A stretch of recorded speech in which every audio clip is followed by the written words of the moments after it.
প্রতারণায় সিদ্ধহস্ত পিতা নাসিরউদ্দিন সাথী ও পুত্র কন্টেন্ট ক্রিয়েটর তৌহিদ আফ্রিদি। একসময় নুন আনতে পান্তা ফুরানো সাথীর অর্থবিত্তের পুরোটাই জোর জবরদস্তি আর ২ নম্বরি করে কামানো।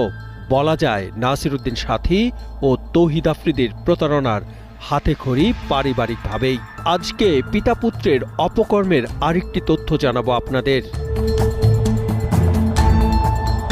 মাই টিভি সৃষ্টিতে বিস্ময় এই স্লোগান নিয়ে ২০১০ সালের ১৫ই এপ্রিল আনুষ্ঠানিকভাবে যাত্রা শুরু করে টেলিভিশনটি। মাই টিভির স্লোগানের মতো বাপ বেটার প্রতারণার বিস্মিত হবেন আপনিও। জাল জালিয়াতি করে অবৈধ আয়ে ফুলে ফেপে বিত্ত বৈভবের মালিক হওয়া মাই টিভির কথিত চেয়ারম্যান নাসিরউদ্দিন সাথী শুরুতেই এই টেলিভিশনটির একজন সামান্য বেতনভুক্ত কর্মচারী ছিলেন।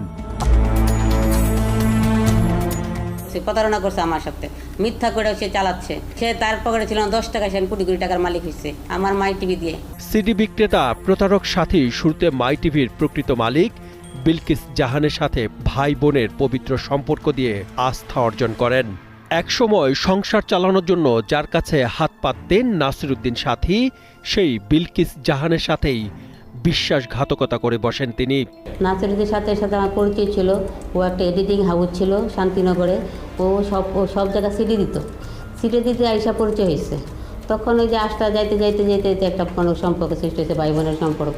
মানুষকে বলছে যে আমি মাই টিভির মালিক, বলে মানুষকে ঠকায় টাকা নিছে, মালিক বানাবে। কিন্তু ও তো মালিক বানাতে পারবে, মালিক তো আমি বানাতে পারবো, কারণ প্রতিষ্ঠানের মালিক আমি। এ বিষয়ে বারবার বিলকিস জাহান প্রশাসন ও তৎকালীন সরকারের কাছে অভিযোগ জানিয়ে আসলেও কোনো ব্যবস্থা নেয়নি কেউ। কারণ টাকা দিয়ে সেই সময়ের প্রশাসনকেও ম্যানেজ করে রাখতেন প্রতারক নাসিরউদ্দিন সাথী।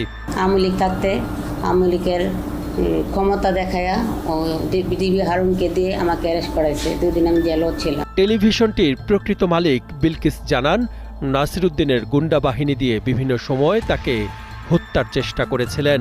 এছাড়া নানাভাবে বিগত সরকারের সময় তাকে হয়রানি করা হয়েছে। আমাকে ভয়ভীতি দেখায়, এরকম সন্ত্রাস পার্টি এগুলো আমাকে হয়রানি করে, এখনো করতেছে। শুধু টেলিভিশন দখল করে ক্ষান্ত হননি নাসিরউদ্দিন সাথী। মিডিয়ার প্রভাব খাটিয়ে তিনি বিভিন্ন মানুষের জমি জমাও কবজা করতেন। পদ্মা সেতু, মেট্রো রেল এবং এলিভেটেড এক্সপ্রেসওয়ে নির্মাণের গর্বিত অংশীদার বসুন্ধরা সিমেন্ট। অভিযোগ আছে মাই টিভির ভবনটিও তিনি নাকি জোরপূর্বক দখল করেছেন। প্রতারণা ও জাল জালিয়াতি করে মাই টিভির মতো অসংখ্য জায়গা জমি আর অবৈধ অর্থের মালিক হয়েছেন নাসিরউদ্দিন সাথী। বিত্ত আর বৈভবের মালিক হওয়ার পেছনে ছিল সাবেক সরকারের মন্ত্রী আসাদুজ্জামান খান কামাল, আনিসুল হক ও ডিবি প্রধান হারুনুর রশিদের মতো সোনার ডিম পাড়া হাঁস, আর ছিল তার নিজস্ব গুন্ডা বাহিনী। পারিবারিকভাবে প্রতারণার শিক্ষায় শিক্ষিত হয়েছেন পুত্র তৌহিদ আফ্রিদি। বাবার টেলিভিশনের দাপট আর কন্টেন্ট ক্রিয়েটরের আড়ালে নারী ও মাদক ব্যবসায় জড়িত ছিলেন আফ্রিদি। সমালোচিত এই কন্টেন্ট ক্রিয়েটর নারীদের নিয়ে ইতিবাচক ভাবমূর্তি দেখালেও আড়ালে নারী লালসা, নির্মম ও ভয়ঙ্কর দিক থেকে বিস্মিত বালকে পরিণত হয়েছিলেন সে। আফ্রিদির নির্যাতনের শিকার এমনই কয়েকজন তরুণীর বক্তব্যে এসব তথ্য উঠে আসে।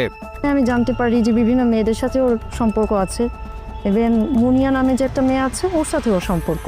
তো আমি এটা জেনে ওর সাথে আমি একটু রাগারাগি করি, কারণ এটা স্বাভাবিক, আমার একটু খারাপ লাগতেই পারে, আমি যেহেতু ওকে ভালোবেসে ফেলেছি। তো ওকে আমি বলার পরেও আমার সাথে খুব বাজেভাবে রিয়াক্ট নেয়। বলে যে একসময় এরকম বলে যে মুনিয়ার যেরকম অবস্থা হয়েছে আমারও ঠিক সেরকম অবস্থা হবে, মানে ইনডিরেক্টলি ও আমাকে ভোটটার হুমকি দেয়। ভুক্তভোগী নারীরা জানান, যাকে ভালো লাগতো তাকেই শারীরিক সম্পর্কের জন্য চাপ দিতেন তৌহিদ আফ্রিদি। এ সময় ভয়ঙ্কর এক তথ্য উঠে আসে ভুক্তভোগীর এক নারীর জবানিতে। যতদিন ভালো লাগবে নারীকে ততদিন ব্যবহার করে ছুঁড়ে ফেলে দিতেন ব্যাড বয় খ্যাত তৌহিদ আফ্রিদি। এ নিয়ে মুখ খুলে নাকি ডিবি কার্যালয়ে নিয়ে মারধর ও নির্যাতন করাতেন আফ্রিদি। শুধু তাই নয়, বেশ কয়েক বছর আগে মারা যাওয়া তরুণী মোসারত জাহান মুনিয়ার হত্যাকাণ্ডের সাথে জড়িত থাকার প্রমাণ মিলতে শুরু করেছে।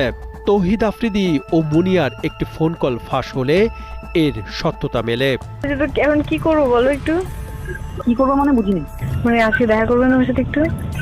আচ্ছা মাত্র ইন্টারকন্টিনেন্টাল থেকে বেরোচ্ছি। হ্যাঁ, আমার কথা হচ্ছে আমি আসতে পারবো, কোনো সমস্যা নেই, কিন্তু আমি তো একটু ড্রাঙ্ক। তবে হবে না, সমস্যা কি? আচ্ছা ওই কথা বলতে পারো না? হইছে মাইকা বা। হ্যাঁ বুঝি নাই, মাইকা বা গাদা কেন গাদা কেন? তুমি এত ন্যাচারাল ভাবে কথা বলতে পারতা? হ্যাঁ আমি ন্যাচারালি কথা বলি। হ্যাঁ কি করো? আচ্ছা যাক একটু 1%। হ্যাঁ এটা আমি একটু জানা। আর এই আমি আসছি। এত দুষ্ট কেন তুমি?